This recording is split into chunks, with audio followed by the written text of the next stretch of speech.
The Secret Garden by Frances Hodgson Burnett. Chapter 1.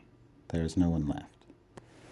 When Mary Lennox was sent to Misselthwaite Manor to live with her uncle, everybody said she was the most disagreeable-looking child ever seen. It was true, too. She had a little thin face and a little thin body, thin light hair, and a sour expression. Her hair was yellow and her face was yellow because she had been born in India and had always been ill one way or the other. Her father held a position under the English government and had always been busy and ill himself. And her mother had been a great beauty who cared only to go to parties and amuse herself with gay people. She had not wanted a little girl at all.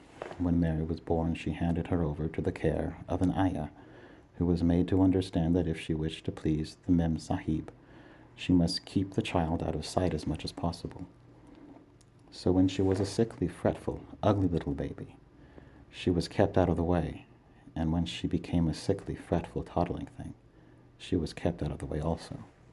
She never remembered seeing familiarly anything but the dark faces of her ayah and the other native servants, and as they always obeyed her and gave her her own way in everything, because the Mem Sahib would be angry if she was disturbed by her crying. By the time she was 6 years old, she was as tyrannical and selfish a little pig as ever lived. The young English governess, who came to teach her to read and write, disliked her so much that she gave up her place in 3 months. And when other governesses came to try to fill it, they always went away in a shorter time than the first one. So if Mary had not chosen to really want to know how to read books, she would never have learned her letters at all.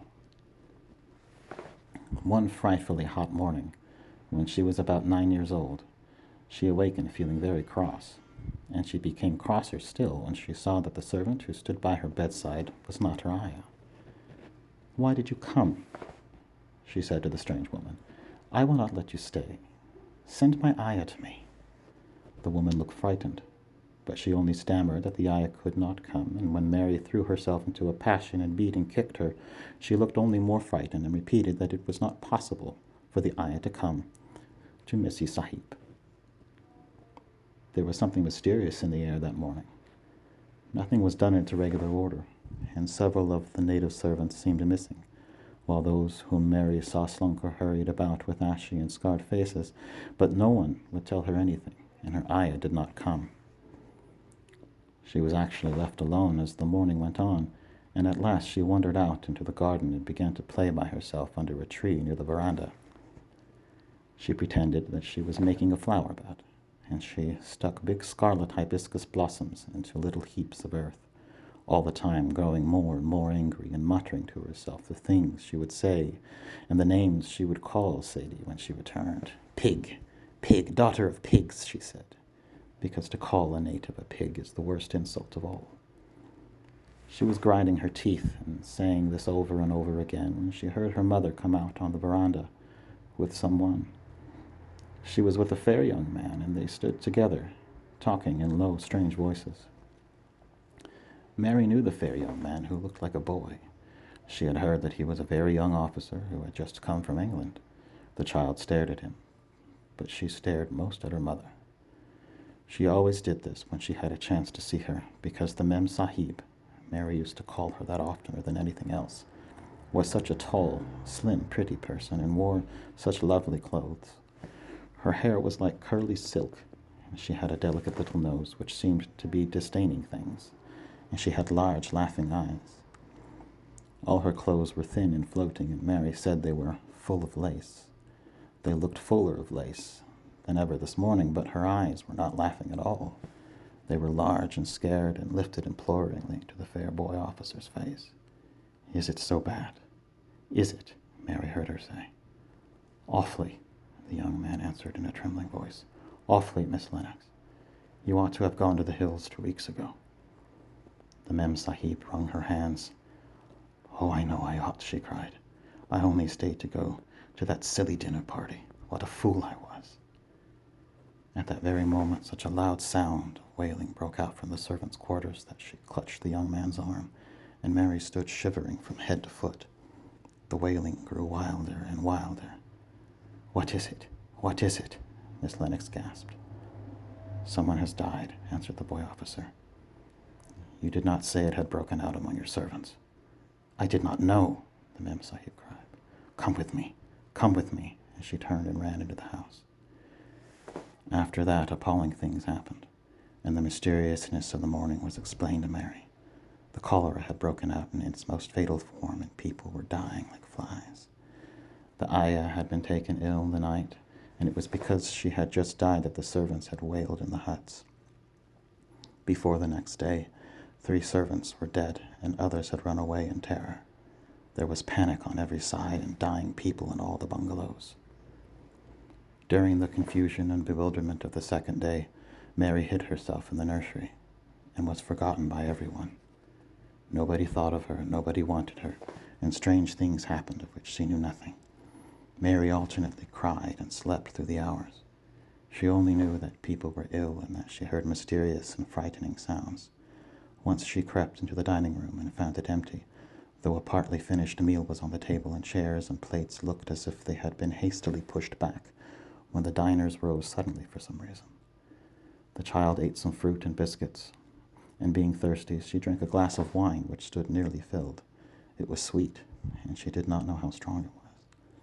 Very soon it made her intensely drowsy, and she went back to her nursery and shut herself in again, frightened by cries she heard in the huts and by the hurrying sound of feet. The wine made her so sleepy that she could scarcely keep her eyes open, and she lay down on her bed and knew nothing more for a long time. Many things happened during the hours in which she slept so heavily, but she was not disturbed by the wails and the sound of things being carried in and out of the bungalow.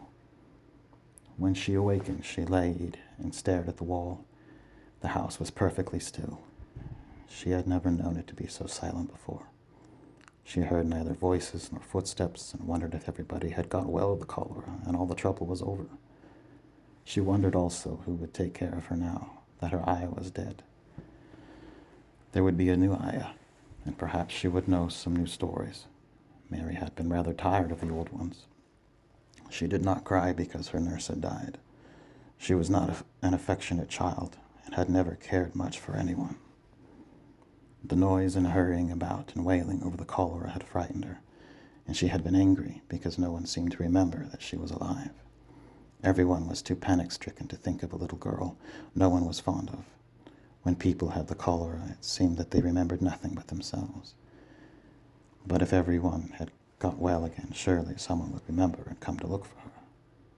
But no one came, and she lay waiting in the house, and it seemed to grow more and more silent.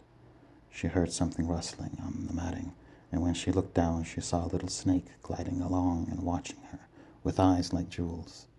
She was not frightened, because he was a harmless little thing who would not hurt her, and he seemed in a hurry to get out of the room. He slipped under the door as she watched him. "How queer and quiet it is," she said. "It sounds as if there was no one in the bungalow but me and the snake." Almost the next minute she heard footsteps in the compound, and then on the veranda. They were men's footsteps, and the men entered the bungalow and talked in low voices. No one went to meet or speak to them, and they seemed to open doors and looked into rooms. "What desolation," she heard one voice say. "That pretty, pretty woman. I suppose the child, too. I heard there was a child, although no one ever saw her." Mary was standing in the nursery when they opened the door a few minutes later. She looked an ugly, cross little thing and was frowning because she was beginning to be hungry and feel disgracefully neglected. The first man who came in was a large officer she had once seen talking to her father. He looked tired and troubled, but when he saw her, he was so startled that he almost jumped back.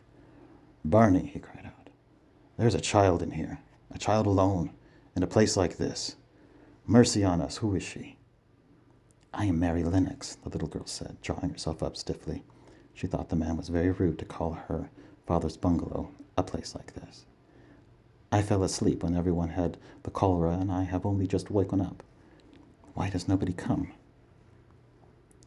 "It is the child no one ever saw," exclaimed the man, turning to his companions. "She has actually been forgotten." "Why was I forgotten?" Mary said, stamping her foot. "Why does nobody come?" The young man, whose name was Barney, looked at her very sadly. Mary even thought she saw him wink, as his eyes winked tears away. Poor little kid, he said. There's nobody left to come. It was in that strange and sudden way that Mary found out that she had neither father nor mother left, that they had died and been carried away in the night, and that the few native servants who had not died also had left the house as quickly as they could get out of it, none of them even remembering that there was a Missi Sahib. That was why the place was so quiet. It was true that there was no one in the bungalow but herself and a little rustling snake.